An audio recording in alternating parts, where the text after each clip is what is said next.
Want to become unstoppable? Keep watching.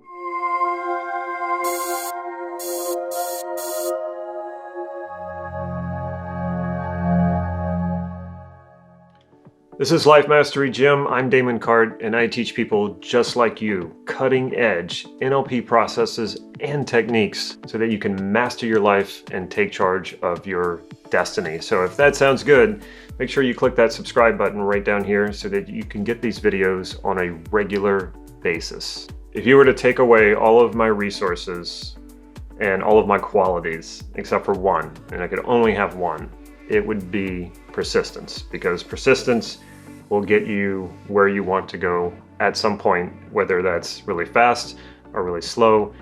Doesn't matter, it will get you there. For the past several years, I've looked at how to model persistence, how to install it in myself, and also how to install it in my clients. So by the end of this video, you're going to understand what really creates persistence so that you can create as much as you want of it in your own life. Now, before I get into this, if you have questions or you have comments while you're watching this video, make sure you drop them in the comment section right down here below, and I will respond to you. So let's talk about persistence. What is it really? Well, it's obvious. It's like when you continue moving forward, you continue going after something, even when you encounter obstacles, even when you encounter huge setbacks or curveballs that you weren't expecting. Now, what it doesn't mean though, what it's not, and I get this a lot, people say, well, if I become really persistent, what if, it is time to stop? What about when maybe it is a good idea to quit? Will I keep going? And I don't see persistence as being that way, because we go a little bit deeper with persistence whenever I talk about it or when I'm coaching someone. Persistence is not about continuing to beat a dead horse. Persistence is not about continuing to go after something when clearly it's either not working or it's harming other people, or it's just not maybe going to get you what it is that you want. I talk about this all the time, how people will often chase something because they're told it's what they should want, or that maybe it's their society, their culture values it, and so they go after it. And then along the way they go, this really isn't doing it for me, but they continue to persist. Or you do accomplish that goal, you get it, and you go, this is really not working for me. But a person might persist and go forward and continue in that direction, knowing that it's not going to get them what they want, but they don't know what else to do because they lack clarity. If you want to get more clarity about this is not a video about clarity, it's about persistence. But if you want to know more about how to get clarity about what it is that you want, I will link in the description below. It's a PDF. It's free. You get it immediately. And it's basically how to do a values elicitation, because eliciting your values will always give you that clarity. And that's the piece I want to really bring to persistence. Persistence is not necessarily repetitive behavior or following through with your routines and doing all the things that you need to do every single day to get what you want or accomplish what you want. It's definitely connected to persistence, but I don't really see that as being what persistence is. Persistence is about following through with what it is that you value. And you'll never go wrong when you're following through with your values. And along the way, what you'll discover though, is that certain things won't do it for you. I pursued insurance sales for the longest time. I did it not because I thought it was something I was really going to enjoy. In fact, I was pretty sure it wasn't.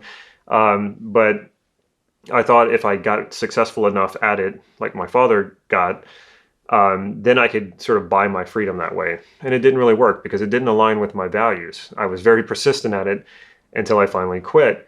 And so by quitting, did that make me not persistent anymore? No. When I got in touch with what my values are, I thought, now I'm going to be persistent with my values. The execution of it, the behavior of it, the strategy of it, that stuff doesn't matter so much. That stuff you can quit. But you never want to quit your values, because then you go into the wasteland. All right. So the problem for most people is that quitting is scary because they don't know what else they would do if they quit, because they don't really understand their values. They don't really understand what it is that does it for them, what fulfills them, what satisfies them. So they stay persistent, but it's persistent towards something they don't really want. So it's not very fulfilling. And eventually they will quit. Eventually you quit, and then you might feel bad about yourself and you think, yeah, I just needed a little more persistence and maybe it would have worked. No, it won't. If something's just not fulfilling you, it's just not going to fulfill you. Your values, though, are the clue as to what is going to fulfill you. And you get to test that out. You get to try a lot of different things. If your values are, say, joy and freedom and fun, and you pursue those and you never quit on them, you can be persistent about that for the rest of your life.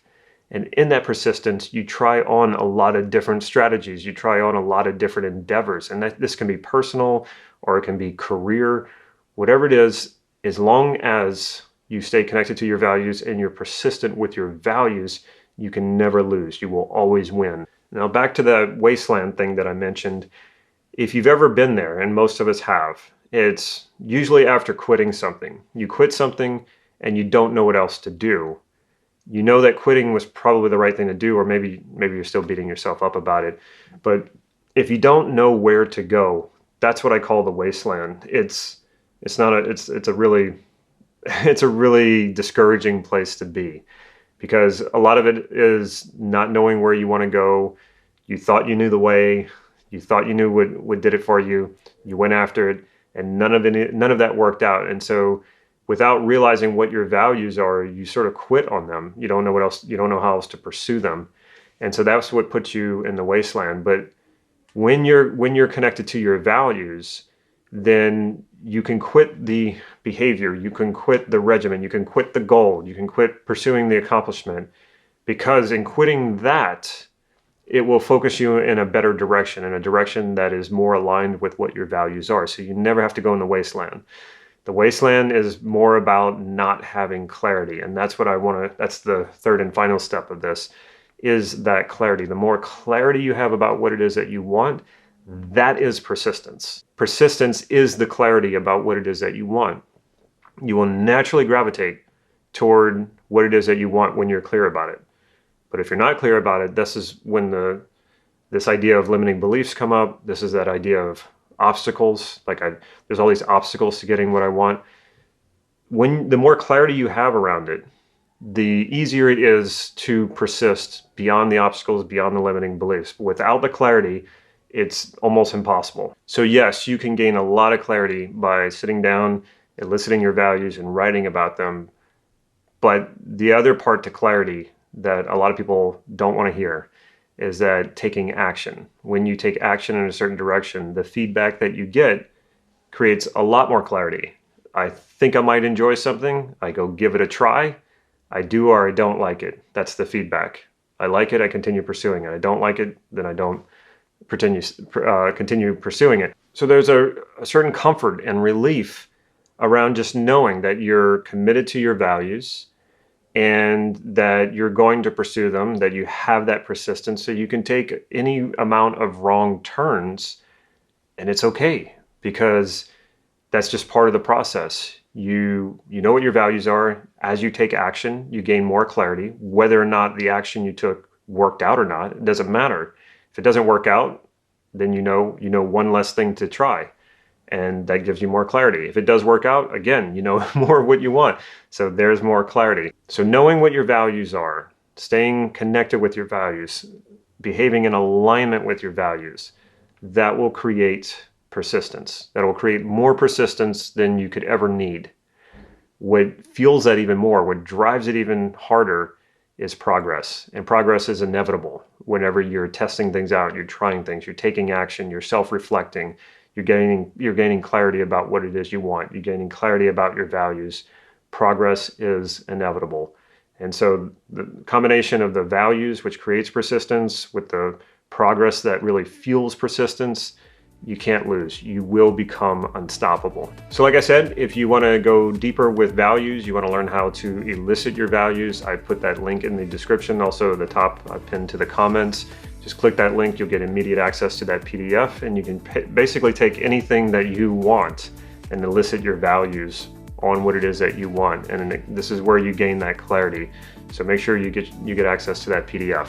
And if you haven't already, and again, I don't know why you would not have already, make sure you subscribe to this channel by clicking the subscribe button and click the bell so that you'll be notified when I put new videos out. Last but not least, if you can think of a friend or a family member who you think would really enjoy this video and get a lot out of it, make sure you share it with them. Take care.